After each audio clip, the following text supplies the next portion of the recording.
திருத்தந்தையின் புதன் மறைக்கல்வி உரை. இப்போது கிறிஸ்து தந்தையின் வலது பக்கத்தில் அமர்ந்திருப்பதால் அவர் உலகில் தொடர்ந்து பணியாற்றி வருகிறார். அவர் மக்களை திரு அவைக்கு அழைத்துச் செல்கிறார், மேலும் திரு அவையின் வழியாக அவர்களை தம்மிடம் நெருங்கி வரச் செய்கிறார். பிப்ரவரி 18 புதன்கிழமை வத்திக்கானின் புனித பேதுரு பெருங்கோவில் வளாகத்தில் சரியாக காலை 10 மணிக்கு தனது புதன் பொது மறைக்கல்வி உரையை தொடங்கினார் திருத்தந்தை 14ஆம் லியோ. கோட்பாட்டு அமைப்பு விதி தொகுப்பு மக்களினங்களின் ஒளி என்ற திரு அவை பற்றி 2ஆம் வத்திக்கான் பொதுச்சங்க ஆவணத்தில் திரு அவையின் மறைபொருள், கடவுளுடன் ஒன்றிணைவதற்கான அருளடையாளம் மற்றும் முழு மனித இனத்தின் ஒன்றிப்பு என்ற தலைப்பில் இந்நாளில் தனது சிந்தனைகளை திருப்பயணிகளுடன் பகிர்ந்து கொண்டார் திருத்தந்தை. முதலில் திருத்தூதர் புனித பவுல் கொலோசேயருக்கு எழுதிய திருமுகத்திலிருந்து இறைவார்த்தைகள் ஆங்கிலம் மற்றும் பல்வேறு ஐரோப்பிய மொழிகளில் வாசிக்கப்பட்டன. இப்போது வாசகத்திற்கு செவிமடுப்போம். அவர் கட்புலனாகாத கடவுளது சாயல், படைப்பனைத்திலும் தலைப்பேறு. திருச்சபையாகிய உடலுக்கு தலையும் தொடக்கமும் அவரே. எல்லாவற்றுள்ளும் முதன்மை பெறுமாறு இறந்து உயிர்த்தெழுவோருள் அவர் தலைப்பேறு ஆனார். தம் முழுநிறைவும் அவருள் குடிகொள்ள கடவுள் திருவுளம் கொண்டார். சிலுவையில் இயேசு சிந்திய இரத்தத்தால் அமைதியை நிலைநாட்டவும் விண்ணிலுள்ளவை மண்ணிலுள்ளவை அனைத்தையும் அவர் வழி தம்மூடு ஒப்புரவாக்கவும் கடவுள் திருவுளம் கொண்டார். கொலோ நள்ளிரவு 1:15 18:19 முதல் 20 வரை.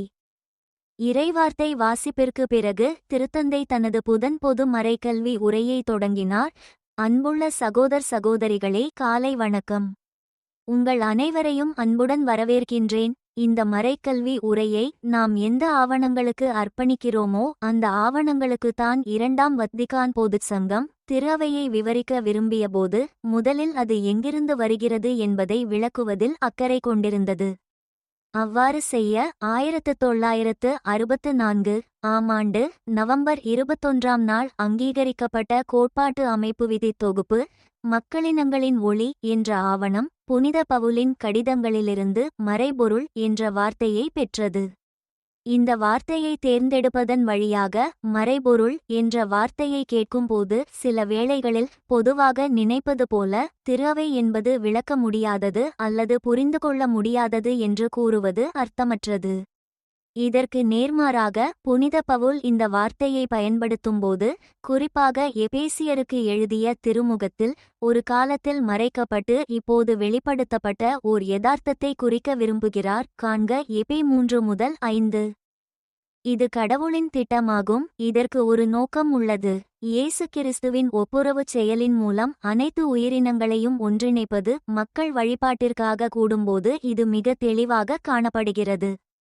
அந்த நேரத்தில் அவர்களுக்கிடையேயான வேறுபாடுகள் முக்கியத்துவம் குறைந்துவிட்டன. உண்மையிலேயே முக்கியமானது என்னவென்றால் ஒன்றிணைந்திருப்பது, கிறிஸ்துவின் அன்பால் ஒன்றிணைந்திருப்பது. இது மக்களுக்கும் சமூக குழுக்களுக்கும் இடையிலான தடைகளை உடைத்துவிட்டது. காண்க எபே நள்ளிரவு 2:14.